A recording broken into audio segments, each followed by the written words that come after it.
you don't care about the truth of 9/11. You believe lies, and I think you're actually shilling when it comes to Flight 93 in Shanksville.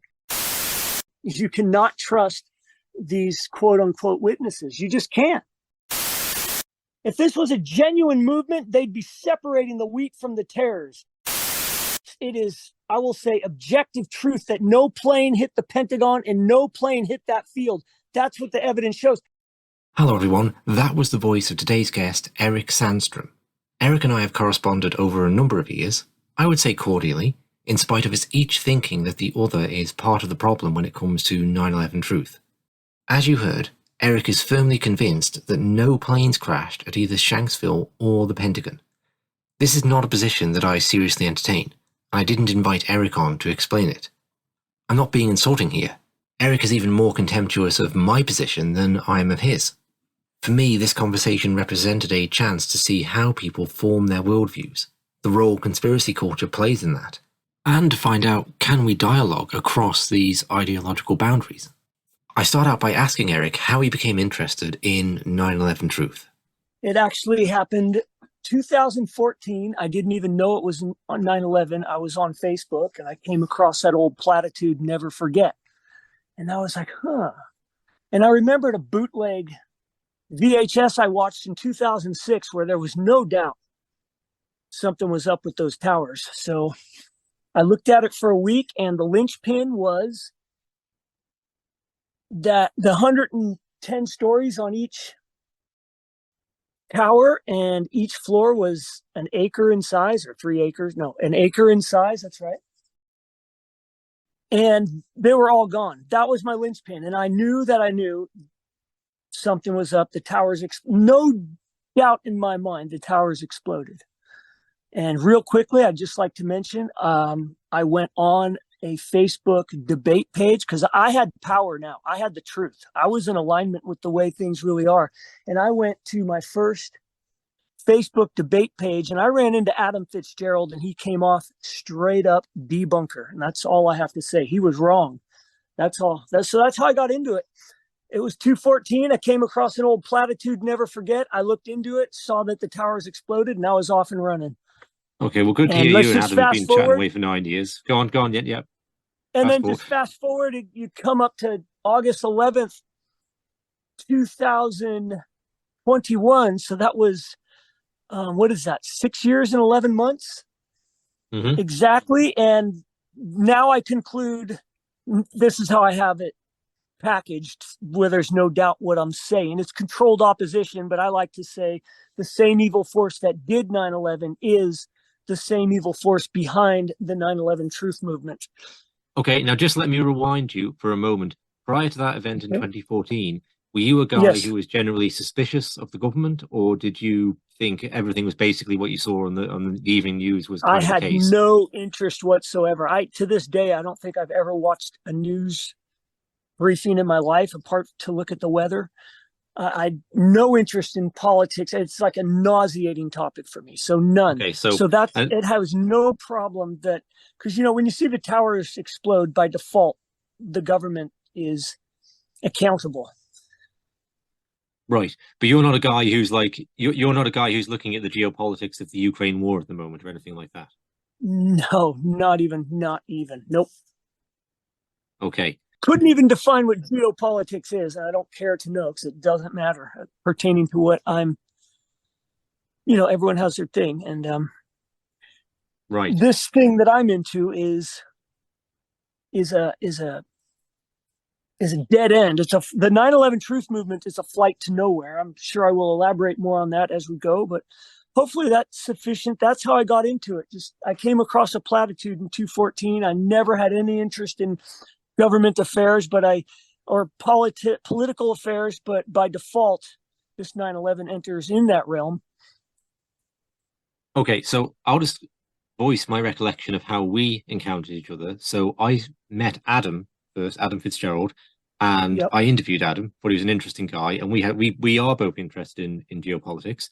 So we kind of connected on that basis, because on those 9/11 forums, which I'd kind of stumbled my way into after doing an interview on 9/11 with Dr. Richard Elfritz, It's not an area I intended to go down at that time, but I'd always had an interest in it from the day itself. I was always like suspicious of it, let's say. And I met Adam, interested in geopolitics, and after doing one interview, I said, "Hey, how about we do a bit of a series? You know, thinking maybe it'll be 2 or 3 or 4 interviews." And we ended up doing, I think, 25 in the series. And at some point early on in that, I saw you posting and critiquing Adam and saying, "Oh, this guy's a shill," and blah blah blah. He's got it all wrong about the Pentagon, right? And I did not spend time in and internet Shanksville. forums. Yep. Okay. We'll come on to both in a minute. At that time, I'd not really spent a lot of time debating on the internet, and I didn't really understand how these things went. So I thought it would be a good idea to ask you to elaborate. We tried to set up a conversation, perhaps a debate. For whatever reason, it didn't come together. Okay. But we've communicated kind of on and off then, since then. And you're kind of suspicious, very suspicious of Adam. And you're somewhat suspicious of me, maybe not quite as suspicious as you are of Adam, but, you know, fairly, that we might have bad intentions and we're spreading misinformation. And I'm kind of curious about how people form their worldviews, okay? And how it is, Eric, that you have such a really strong position, both on what happened and that people who don't think the same way, it's not just they have a different perspective or different interest, that they are lying in some way, that they're shills, they're off the darkness, they're working for an alphabet agency. So that's what intrigues me, I suppose, how you've come to that perspective. And you're certain, I don't think it's unfair to say intransigency about that. Go on. Yep. So 2 things you mentioned. Well, 2 things. One thing I want to mention, by your own admission, I didn't write this down verbatim, but we communicated a bit on Messenger. I'm sure if I scrolled up, you made very clear conveying you have no real interest in truth. In contrast, I have vast interest in the core truths of the 3 main events of 9/11. I'm not sure I said I have no interest in truth there. I'm not sure I said I have no interest in truth. Don't make me go back and find those quotes. You conveyed to me you do not care about the truth. I'm gonna have to. I'm sorry, but okay, we're gonna have to do that. But I don't feel like scrolling right now. Then I'll mess up my phone. Go ahead. No, we don't want that. While you do that, okay, are you gonna? Why don't you tell me what you think? What you think I said, and let's see if I can remember it, and you know we can come to some sort of agreement. It doesn't take too long to scroll it. Well, was it recent? I can't quote you verbatim. No, but you're saying it was recent. We don't have too much dialogue on Messenger. No, but you're saying it's in the past 6 months, right? Okay. Oh, yes, within the past 2 or 3 months. Okay. And you conveyed very clearly that you don't care about the truth of 9/11. I don't think I was quite being Pontius Pilate there and saying what is truth. You know, I mean, I think Pontius that's true. Jesus. You don't care about the truth. No. I'm saying I'm not. I know. I think that's a bit strong. So, you know, it is absolutely, but that's what you conveyed. It's very strong. That's why we are in dire.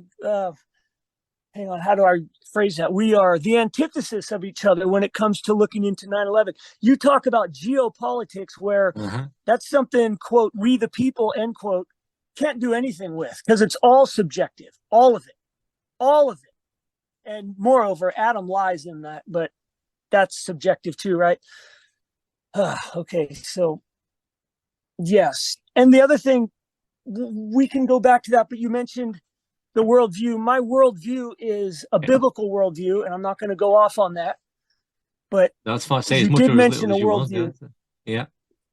Okay, so I have a biblical worldview, and the biblical worldview of the core of the biblical worldview is that people are rescued from hell, and you have to believe the truth to be rescued. And so the truth of 9/11, the 3 main events pale in comparison. And just real quick, I'm going to spend 20 seconds. There's really only 2 religions in the world. There's the religion of I did this good thing and I don't do that bad thing. And there's the religion of Christ. That comes down to, if I were to ask you, Richard, I'm not going to ask you to answer this, but you can answer it in your head, and then I'll conclude as I keep talking. Richard, why should God let you into his heaven? In your mind, you can phrase an answer. More than likely, it will begin with I. But the Christian, the true believer, will say, because of Christ. And that's the antithesis of each other. Those are the only 2 religions. So anyway, so where were we? You don't care about the truth of 9/11. You believe lies. And I think you're actually shilling when it comes to Flight 93 in Shanksville. And Am I going too fast or am I being too harsh? No, it's just I'm I've trying got to. one thing It's a bit of a challenge here because I've sort of found the messages, but not the original one, and Oh, you're I'm trying to scrolling pay up? attention to what Okay. you're saying. I So was going to scroll, but I don't need to because I no, know no, what it's you okay. conveyed. I think I'm Okay. pretty much there. Uh, Okay. right.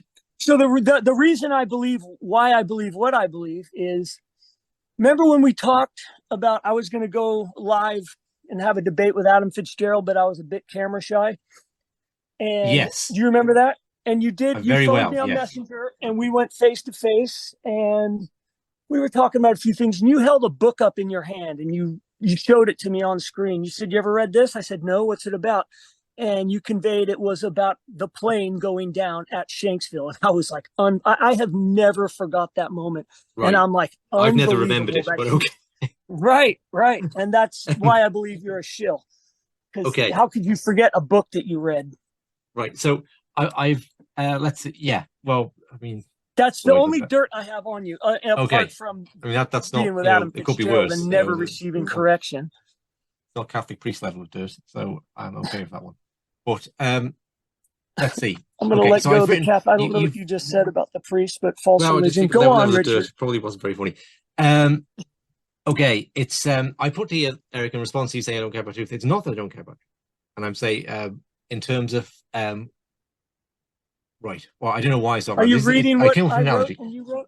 Go ahead. So I'm saying, imagine a police officer building a court case against a team of bank robbers, and he could absolutely prove, beyond all reasonable doubt, that they were responsible for 50 robberies. Now imagine if the prosecution lawyer wanted to ignore 49 of those robberies and base the case around some unprovable details on one of them as to whether they broke the speed limit in the getaway car. And I'm saying that's analogous to what I think you're doing. So what I'm saying is, Eric, that 9/11 is very broad, okay? And you can absolutely prove crimes within it, right? You can prove that 9/11 wouldn't have happened without certain CIA officers being complicit in allowing the terrorists to enter the country and then blocking that information reaching the FBI. And so that's it. You could take that to court, right? And what I think you have is this really strong fixation on the physical evidence of the plane crashes. And that's what I'd say. It's not that I don't believe in truth. I just don't think you can prove those things. Right. Oh, so I think truth is very important, right? But I don't think so. Let me ask then, because your big thing that you disagree with people on is the Pentagon and Shanksville. So starting with the Pentagon, you don't think a plane crashed at either of those places, right? Yeah, I'd rather start with Shanksville, but because Shanksville is easier. That is the foundation of a smoking gun. You know, it's interesting. You know, David Chandler is very respected with his physics. Right. Correct. Yeah, David Chandler is a physicist in the 9/11 truth movement. Yes. Yes, but he has never directed his physics towards what he conveys to be true. He said I don't want to mishmash what he said, but he conveyed, and if not verbatim, that evidence can be brought forth that a real plane buried itself in that hole. Yet he has never brought his physics and put them on the table and explained how a 757 can hit the ground. I don't care at what speed or at what position. Well, it's kind of relevant though, down. Right? It's kind of relevant at what speed. Because if it's 10 miles an hour, it's going to just like bounce. Okay, true. And if it's 10,000 miles an hour, it's going to like cause a crater about a mile wide or something. So it's kind of relevant. Yeah, I don't care at what speed. I guess what I mean by that is he has never taken his physics and put that on the table at what would happen to a plane and show how it would actually bury itself in a hole. He's never done that. Right. Yet he's a physicist, but he did it on the towers. But not Shanksville. That's I guess you could. I mean, I have a very layman's understanding, right? What I'm saying, what I think about it is, if you look at the Shanksville crash site, anyone's initial reaction will be, well, that doesn't look like a plane crash there at all. Like, there's no sign of a plane. There's just a bit of a hole in the ground, right? That's reality. But reality is, we're in a different reality though, Eric, because we don't exist in the reality of dealing with objects that travel at 560 miles an hour, which is about what the Shanksville plane was doing. So, for example, I think I sent you a video one time of a ping pong ball going so fast that it smashes straight through a table tennis bat, right? Now, normally, if you say, okay, a ping pong ball can knock a hole in a table tennis bat, you say that's ridiculous. It would just destroy itself on the bat and the bat would hardly be damaged. But if you fire it fast enough, you get into a realm of physics that we don't usually encounter. We don't usually encounter like high speed. So I'm hoping we can kind of move on. But sorry, I don't mean to talk no, come on. Like, so Okay, my question then is, how can you be, and this goes for either site, because I mean, we can do the Shanksville and Pentagon in one, really. We can say like the same thing. Pentagon flight, it's going just a little bit slower, but it's still well excess of 500 miles an hour, and it hits a wall. Like, what do you expect with Shanksville or the Pentagon? What do you expect that to look like? I mean, I would imagine it to look rather, the Pentagon, I would imagine it to look rather like it did, like no sign of the plane on the lawn, because it's traveling forwards at 560 miles an hour. So that's what I don't understand about your position, Eric, where you can get this certainty from of how objects should behave when they're traveling at over 500 miles an hour. I really believe common sense comes into play right here. Right. Dude, it is just absolute common sense. And this is where I believe you're either, this is where I believe you are shilling to just keep, actually make it sound like it's a valid debate if a plane hit that field, and it isn't. It's like debating if the earth is flat. I mean, when a plane hits a hard field, it doesn't bury itself. And then they go on, and you can never isolate a lie, because then they come up with another lie that they found 93% of it or 80 something percent, yet they never showed us. So we know it smells. The more you look at it, they didn't find the an more intact foul plane. it They found smells. bits of it. So how fast would the plane have to be going? They claimed it was like 80% they found, or 90. Right. Well, it would be. But I mean, we didn't see a under their picture of theory, it that. would be there, right? There was a tiny amount of human remains found, much So less we than the say. Pentagon. But yeah, so they say. And I'm not saying you're. I mean, definitely not. I think there's some substantial hurdles to jump over. But Eric, like at some point, right? Like you would acknowledge that, okay, if I have a gun, okay, and I fire it into the ground at 40 degrees angle, right, which is what the plane is meant to hit the ground at Shanksville. Okay, if I fire onto a hard surface, that bullet is going to like chip the ground and bounce off, I would imagine. But Absolutely. if I fire it into soft ground like mud or soil and even soft soil, it's going to penetrate. It's going to go into the ground. Right. So my point is, at some speed, there is no, I'm not. At some speed, that plane is going to go into the ground. Like it could be, you say, well, okay, it would have to be traveling at 100,000 miles an hour to go into the ground, or it would have to be traveling at 10,000 miles an hour. But at some speed, the plane won't bounce. It will just penetrate because it's going so fast. And I don't think common sense tells you what that speed is. Like, I don't think common sense tells you that a ping pong ball will go through a table tennis bat. See, you've got to give me some. So it's at this point. Yeah. Are you done there? At this point, I kind of don't even. I believe you are SHILLIENG right now. So, I just you can do. say dirty words on the podcast. You want to make it sound like it. I just I just want to make it clear, capital letters. You are shilling right now. Oh, I see. It's emphasis. Yeah. I mean, we can go on to talk about that, right? But I want to labor this point a little, because what you won't do though is answer the question. Like, at what speed? Can you give me a speed? No. I mean, I'll go there. You just made an analogy between not an analogy, a comparison or something. You put on the table a bullet and a plane, a bullet doesn't separate. A plane made out of aluminum and a tail and wings and all these things, they're going to break, especially the tail is going to break off, because you got your whatever, the velocity slowing down and the tail will break off. It's not going to follow. It's going to break off That's at 500 sense. miles an hour, right? And it's the difference in time hard between ground. the nose. Well, the ground is meant to be soft, okay? And I mean, if you look at that area of ground, it was a mining area, right? So, but you still not answering the question. You're still not giving me a speed. Basic ground. It was a basic field. It was just dirt. Well, I don't know how you'd know that. I'm assuming you didn't go there for sure. I can see the dirt. I know, but dirt is of different consistencies of softness and hardness. Right. I can tell by the plants. I can tell by looking at it. I can tell by the digging that is done by the tractor. I know dirt. Right. So you still, I mean, I'm going to ask it one more time, then move on. No. Right? How fast would a plane have to be going to penetrate ground? Or to act like a bullet, I would say it isn't possible, because a bullet doesn't break apart. A plane does. So no matter how fast it goes, it would never do that. And then nobody knows, because we've never put a plane into the ground as a test at, say, 700 miles an hour, 500. Right. So you don't know. That's the point. You can't prove that. I'm saying that there is a speed where like a grain of sand would wipe out all life on Earth if it hit it fast enough, right? Where like I'm going to just bite my tongue lest I keep calling you a shill. Right. So you don't think that's true? You don't think that like small objects going very, very fast will do immense levels of destruction? Sorry to talk over you. What was your last sentence there? I'm saying there's a speed at which any small object will do an immense amount of destruction. Okay, so like if a plane Small going fast objects, enough would sure. cause it would like wipe out the United States if it was going like the speed of light or something. Okay, you know what I mean? So I hope we can just stop because we're debating whether or not a plane hit there, and that's not my purpose. My purpose is to just, I mean, it's just, oh man. Go on.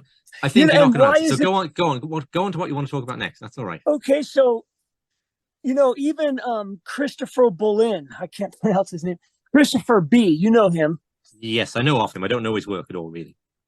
He wrote the book Solving 9/11. Mm-hmm. He's very respected, and he made very clear that the 9/11 truth movement is full of disinformation agents / shill. Call them what you want. Paid troll. How did he make that clear? By saying it verbatim. Didn't you ever see the video I made? And I pressed first. I gave my opening that I believe the same evil force that did 9/11 is the same evil force behind the 9/11 truth movement. As saying something verbatim deal, doesn't make it clear. You have to present evidence of things. Like no, I can say I'm 7 foot tall and live in the Antarctic. It's not. I'm saying it very clearly, but it's not true. So it's just what are you saying? Well, it seems like Christopher Bolin is conjecturing, right? And he might be right. Okay, would be very surprised if intelligence agencies did not insert themselves into all sorts of truth movements to some degree. I think we all suspect that. Anyone who's not really blue-pilled suspects that. But it's just conjecture. To saying it clearly and without ambiguity doesn't make it any more true. The fact that and everyone knows that there is shill, whenever there's truth, there's going to be people coming against it. Everyone knows the shill exists in the debunker side of thing, like the Mick West, the Colin Doran. But when it comes to I don't know that Mick West isn't just a guy who, I think people can believe lots of different things and come up with justifications for it. You know who Mick West is? I do know him. I've corresponded with him a little. Okay, well, he started out as just a 9/11 debunker, and the guy is just totally exposed. He's wrong. The guy thinks Tower 7 came down by the way we were told. I mean, it's a joke. It's like flat Earth. It doesn't need to be debated. The guy is a shill. He's your classic shill. I mean, point blank. End of discussion. If you go along with this idea of shills, Eric, what you have to end up with is really an expansive number of people who must be on the inside, right? Because the Pentagon, you at least have hundreds, and it could be up to a couple of thousand of some sort of witnesses, whether it's witnesses at the airport where the hijackers are getting on, whether it's people who knew the hijackers beforehand, or whether it's people on the road outside the Pentagon, on the busy road outside the Pentagon, watching the plane go into the building. All those people have to be kind of in on it in some way. And I just don't think that's orchestratable at some point. So how does that keep you up at night wondering, like, how can so many people be involved and no one blows the whistle, and how could you even orchestrate to have all the shills going to be driving past the Pentagon at the right time? First off, there's definitely people involved. I mean, the first responders that were at the Pentagon, all of them got a feel for what wasn't there. Adam Eisenberg was there, and he has gone vocal. I believe he's a total shill. He's just part of the controlled confusion. Well, but in that sense, no one's gone vocal then, because if he's part of the controlled confusion, you don't have any genuine witnesses coming from the Pentagon saying, hey, there was no plane. Hang on. You spoke a little fast there. Can you say that again? So you haven't had anyone come forward in honesty saying, hey, I was at the Pentagon that day and there was no plane. There have been, Adam Eisenberg, did you say we haven't had people do that? Adam Eisenberg has. But you're saying he's a shill. So he's lying. Totally. Right. No, so he's not lying, but he's controlled because his position is out of the blue. He's like, man, I just want to go forward with the truth. And so because I've communicated with him a lot, talking on the phone, everything. And he says the foundation of his story is that he wanted to go forward with the truth. He got a hold of Richard Gage, set up an interview. And I remember that interview, little podcast thing. And he said verbatim, I cannot forget what I did not see.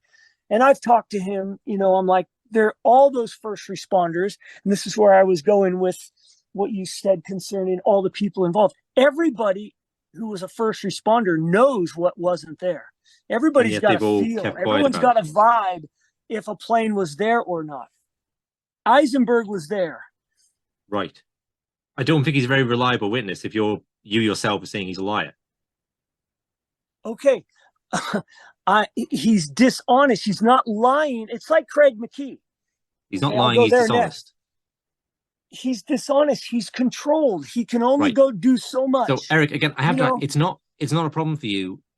Oh, I have to ask you to give some account for all the people who are on the road outside the Pentagon, all the first responders, the people who saw the plane coming down into Shanksville and they saw it go overhead, banking, and then they heard a massive explosion.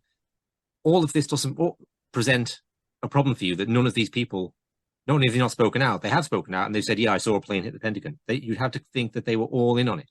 And that doesn't keep you awake at night going, that doesn't seem to be very realistic. Well, first off, you cannot trust these quote unquote witnesses. You just can't. You just can't. I don't have to explain why you can't. Just figure that out. That is common sense. I kind of think you do. I think. You don't think you can get hired people to say certain things? I watched those witnesses. If you ever watched David Chandler's The Pentagon Puzzle, they have those witnesses and they're very sterile. They're just saying the words. It's not they're not speak. You ever get so involved with explaining something, and even though your eyes are open, you're not seeing because you're reliving the moment, and you get that, you see the mannerisms, you feel the realness, you're connected to the force, if you will, and you just know it's genuine. Just the opposite is true with these quote unquote witnesses on David Chandler's Pentagon Puzzle. It's a joke. Right. Oof. They're not connected to the force. How about the star witness? You ever seen that video by Art? How do you pronounce that last name? I just call him Oliver, but it's spelled Olivier. He has a video. It used to be called The Star Witness, and it's just a joke. If a plane really hit the Pentagon, you wouldn't need this guy to go in on 9/11 with some plane parts, a very polished interview, and hold these parts up saying, yeah, I just brought this back from the Pentagon. It's like, please, dude. Just to back up a minute, Eric. No way. With regard to Shanksville, you say you can't believe the plane. I'm sorry.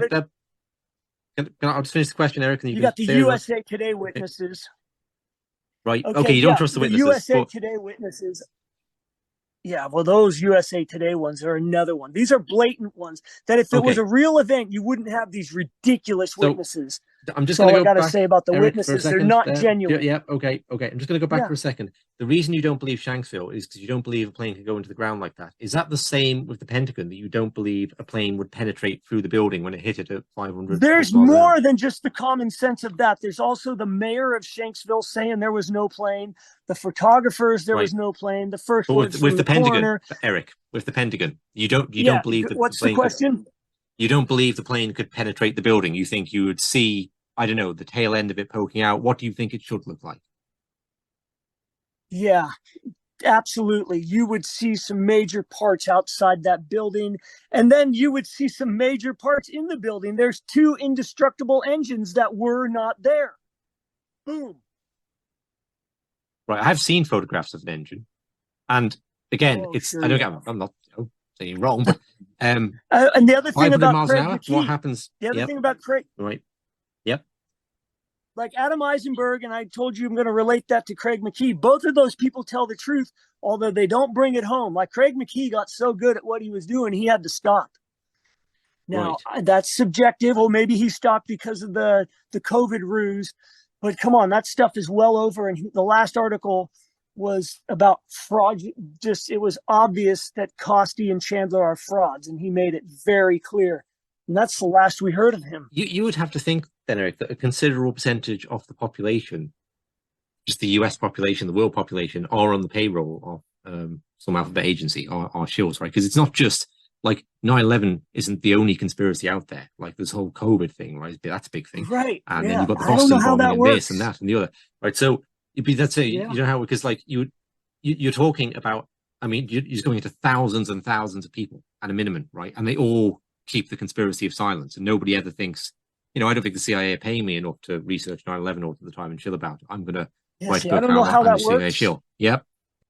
I don't know how that works. I kind of have to sign off on that, but I just look at the evidence and something is up, and there is no doubt there is complicity under the guise of 911 truth, no doubt. And the first person we could go, who's the most influential person exposing the official flaws, or the flaws in the official story, is Richard Gage. You know, he's never spoke one word about Shanksville. He was scheduled to do so, and I gave a word or two a day or two before he was going to go on, and he canceled. According to Sandra Jelmy, it's because he was working on a movie.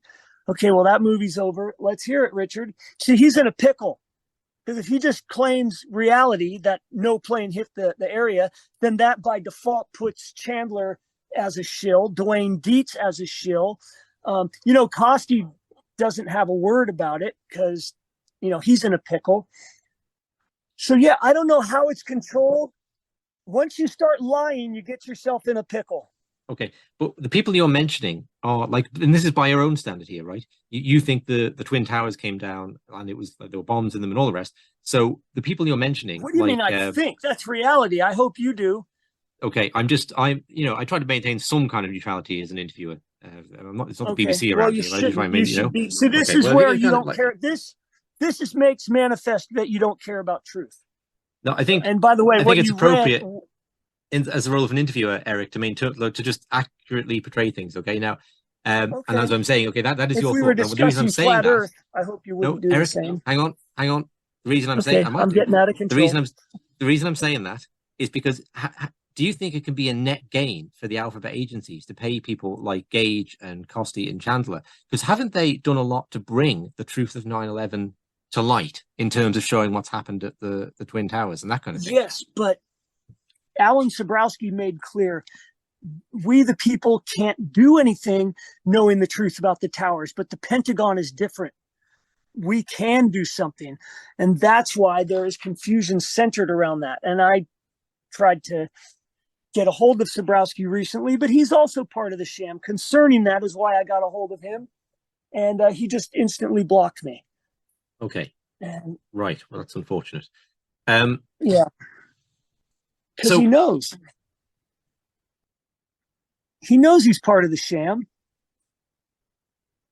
Do you think, Eric, there's a sort of psychological tendency here? Maybe it's a difference between us that you tend to think people who disagree with you are being dishonest.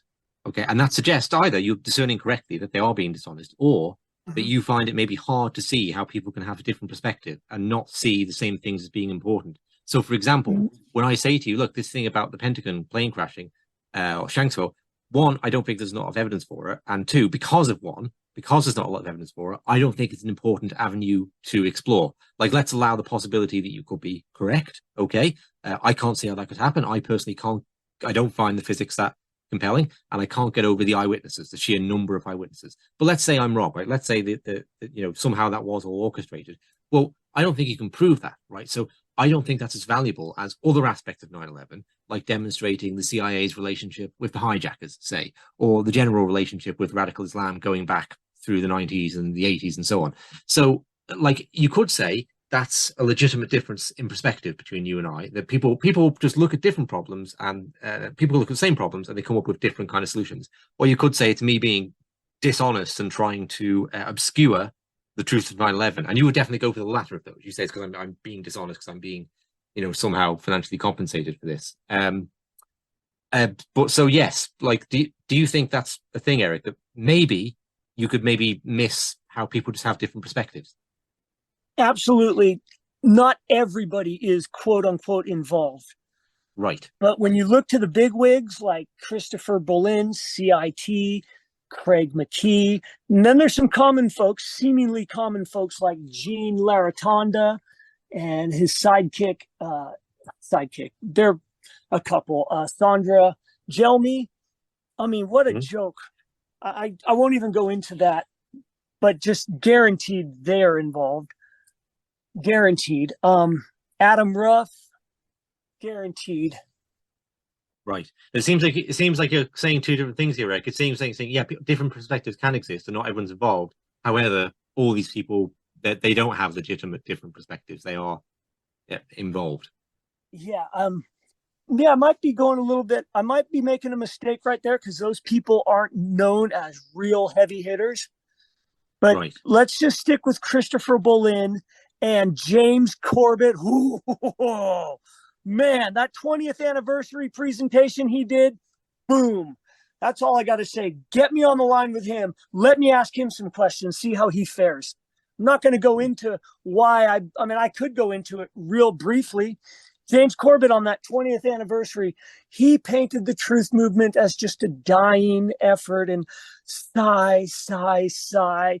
He gave credence to there being no planes hitting the towers. That might be true. We'll never know. And he just ended it so like blown to the wind, powerless, state of despondency. Good day. And that was closed, where he could have been like, you know, we have the Lawyers Committee for 9/11 Truth. It's public record that the, so to speak, because anyone can go on that site and see the evidence that was presented to the DOJ that the towers came down by explosive. That's public record, meaning you can go on there, look it up, and see it. Right. Okay. So this is like an example, Eric, of genuine difference in perspective, I would suggest, because like James Corbett, he did produce like, I don't know how many hours, 4 hours, maybe more than 4 hours off documentary around 9/11 on the 20th anniversary. I know those and two films he did. It was amazing. The one, films. Yeah, the films. There's two of them: Follow the Money and War Games. Yes, Those were absolutely, amazing. absolutely. But just around the 20th anniversary, And that also, in addition to those, in addition to those, he produced around 4 hours of the, what is it called, The Secret History of Al Qaeda. Which now I know this is not going to be your cup of tea, but I think they're some of the best 9/11 documentaries ever made. So to say James is despondent, I think James is, you know, kind of maybe disappointed at the 9/11 truth has not achieved considerably more, and would attribute that to infighting, right? And he's also like the most active person in it in terms of creating content, which decimates the 9/11 narrative from multiple angles. So I don't necessarily think it's fair to say, yeah, but not really, because you know, he's definitely right? involved, and he's made, Okay. I mean, involved. What I mean involved, like, no, I didn't mean involved like a shill. I'm in on a good sense. He's done amazing work, like amazing. The War Games and Follow the Money, incredible. They're like a transcript and everything. Yes, if he is a shill, again, he would seem to be a net loss for the CIA overall. But when it comes to, what are you saying about the CIA? I think if he is, you know, on the payroll of the CIA, again, much like the architects and engineers, it would seem to be a net loss. Like they're probably not getting their money's worth from James if he's hired to cover up 9/11. Well, there's nothing we can do about the information he gives. Notice he never says one word about Shanksville, about what is true. And he's never said anything that I know of. I know Gage has never spoken. Why do you think there's nothing we can do with that information? But there is something we can do with information, particularly around the Pentagon, and maybe Shanksville too. But I think the Pentagon is the one you really emphasize. Well, first off, I don't know how that works, but Alan Sobrowski does, and he said that's the way things really are when it comes to the Pentagon. You know, and it might irk we the people to know the $60 million memorial was built upon a lie, but you don't hear that economy of words. The $60 million memorial was built upon a lie. That should be a mantra every year at that site, but instead they go to ground zero and do the same old nauseating stuff that gets nowhere. I thought this was supposed to be about justice for Bobby McIlvaine and everyone else. And by the way, I just want a side note. I'm not trying to start I don't know what you would call it, a revolution or a new, I'm very clear, as I made clear in that 2-minute video I made, that justice for 9/11 will occur after this life. Okay. It's not going to happen in this life. Oh, that's another thing I need to mention that I mentioned in my short little video, that the DOJ is in bed with the Lawyers Committee for 9/11 inquiry. Those two are in bed together. Okay. Okay. Any questions you'd like to ask me as someone who is quite probably a shill, or however you think about it? Any questions? Yeah. Why can't you? Does it bother you that Adam Fitzgerald still gives credence to Tower 7 coming down without explosives? No, not at all. I mean, Adam's quite clear that he's not. Again, that makes manifest that you don't care about the truth. Okay, if you're going to ask the question, you're going to wait for the answer. Okay. Sure. Adam just takes a very sensible position, right? That he's not a physicist, doesn't have physics knowledge, so it's not a good area to focus on. And it, in a sense, you have to contrast that, Eric, with the weight that he's brought to his geopolitical studies, okay? And think, well, it detracts from it if you just throw some pop physics in alongside it. Now, what Adam and I did do regarding Building 7 and the towers is we did, I think the interview ran on for about 2 hours, interview with David Chandler, where I spent really quite a bit of time before that. I've got a very limited knowledge of physics myself, but I collated all the criticisms that I could find of Chandler. I asked people, I researched them going way back. I tried to understand them best as I could. And I tried to give David Chandler like the hardest interview I could to draw the best out of him, right? So Adam was involved in that, right? So you can say, well, he doesn't speak enough about the physics. But I would say we in our own way made a contribution there through that approach. So I don't think we exactly eschew it, right? And yeah, I can't understand. I didn't actually ask David that much about Building 7 because I couldn't find any sensible questions to ask. I couldn't find any questions that made sense in my own head as to why this building was doing what it did. So I focused a bit more on the Twin Towers. Did you interview David Chandler? Am I understanding that right? I did. Nice. Yes. Can you put a link of that in the description below? I will. Yes. Awesome. Okay. How long have we been on? I think we're done. Right. So we've been on it's getting on for 45 minutes or so. Okay. Right. Is there anything else you want to ask or? Yeah, let me think of another question for you. Let me think. Right. So are you, when it comes to the Pentagon, you're convinced a plane hit, and when it comes to Shanksville, you're convinced a plane hit? Yes, Eric. I can't see how you can have that many eyewitnesses, Okay. Yeah. Well, the eyewitnesses are not they're not evidence. They're not. And I go, okay. and the I'm pretty sure in court, eyewitnesses eyewitnesses are anyway. Yeah. Okay. That's a genuine. Okay. The other thing I wanted to mention is you just conveyed 3 minutes ago that you're not an expert, and so you can't know if the buildings came down by explosives. And I remember there's a woman who died recently, a couple years ago, and she made very clear, she was in the same field as Chandler into physics, and she said you don't have to be an expert to see these towers exploded.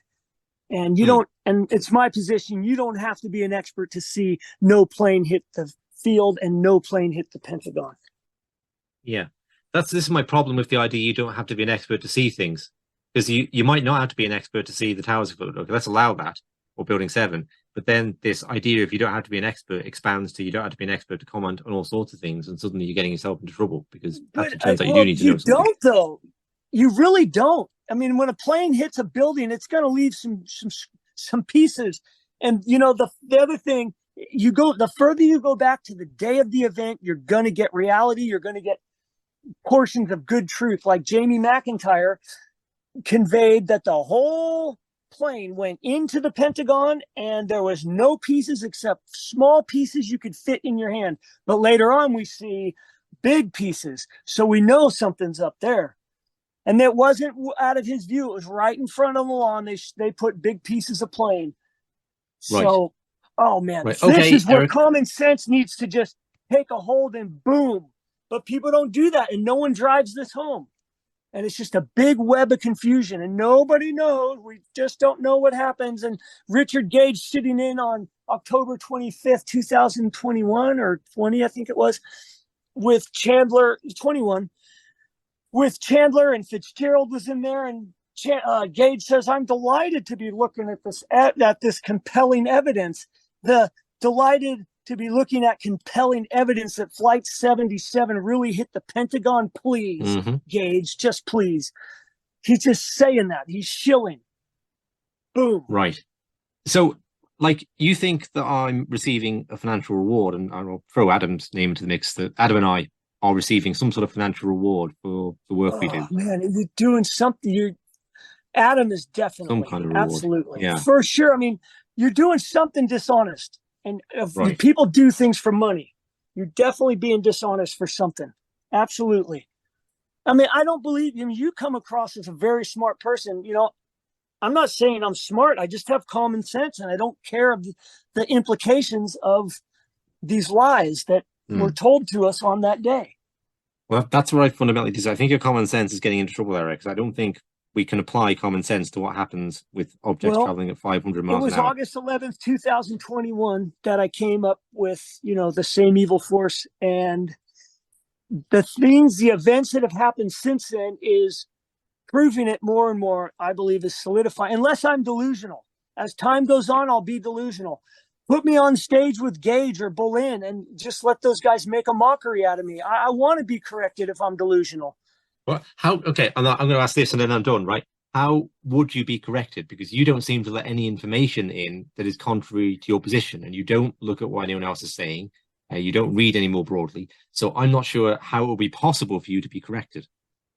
Okay, let him expound upon why we can't know who these disinformation agents are. Speaking of Christopher Boleyn, on that little video I made, maybe you could put that in the description. I don't care about views. I'm just saying so people can hear Christopher say, boom, point blank. And when you go, and my video is linked to the original video where he said that. It's short. It's like 10 minutes. And Christopher Boleyn says point blank, the 9/11 truth movement is filled with disinformation agents. Okay. There's a guy I just talked to who is friends with Gage. And I said, well, why doesn't anybody expound upon that? You know what he said? Because we don't know who they are. Oh, really? How about September Clues? That's a group. You ever heard of them? I have not.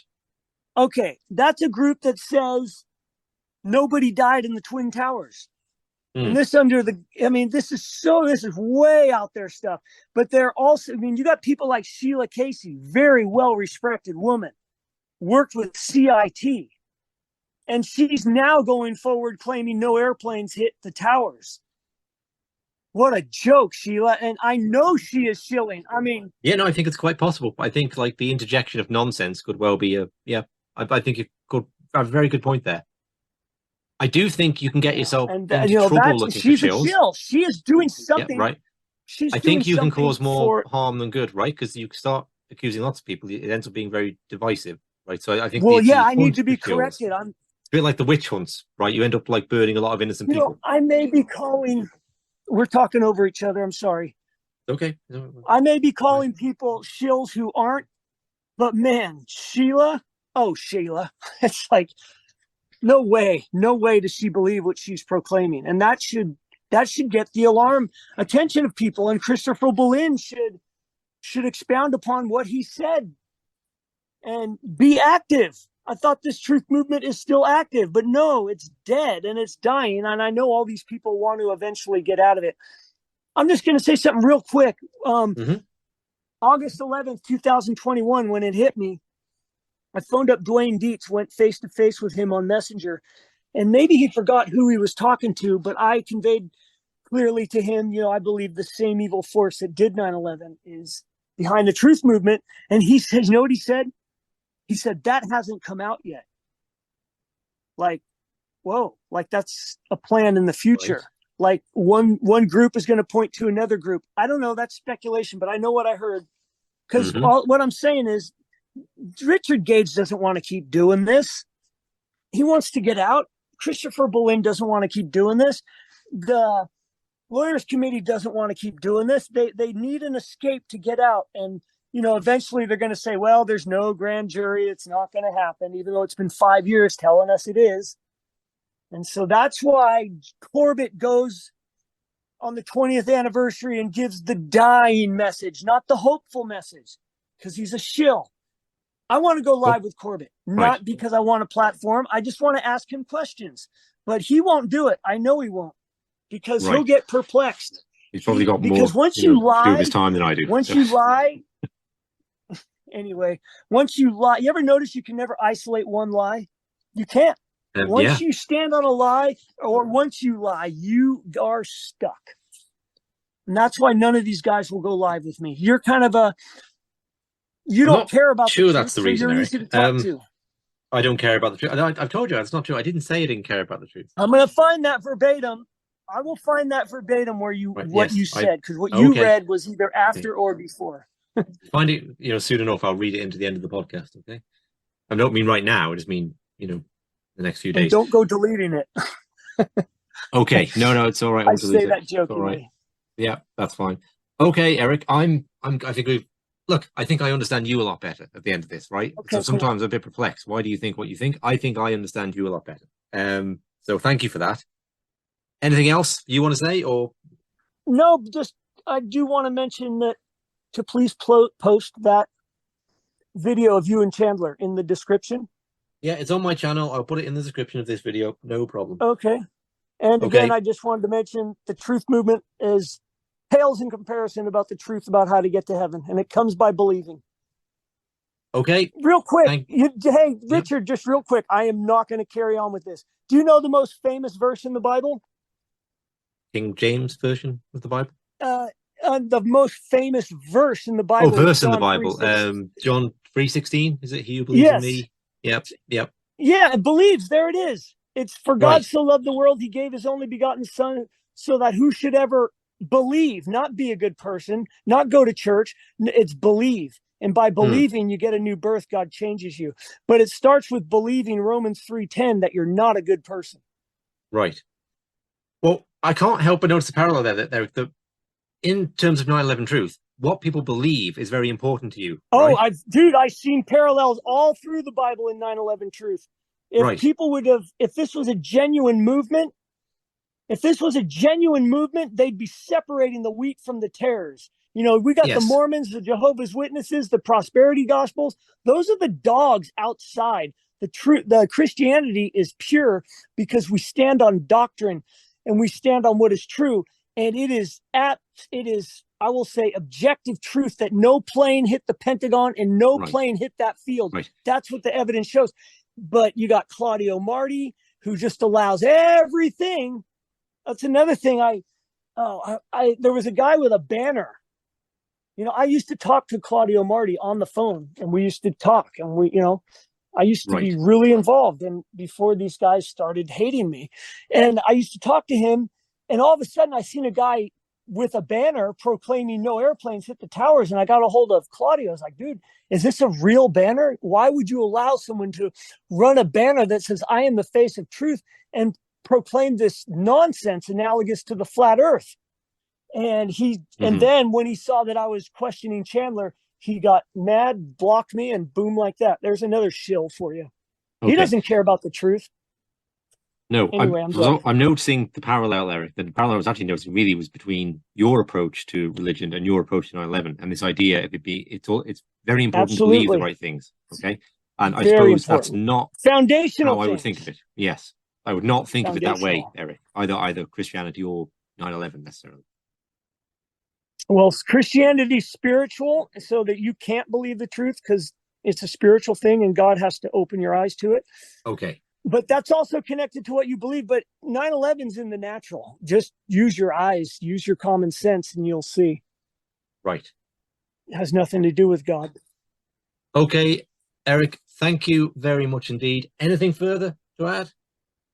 No, but I'm hoping nothing further. Maybe we could do it again. Maybe we can do it again. Maybe we'll get, Adam along with, oh no, I don't want to draw him into it. Oh boy. Okay. I don't want to mess around with that. That would be like bringing a Mormon on a Christian discussion. It's just so far from truth.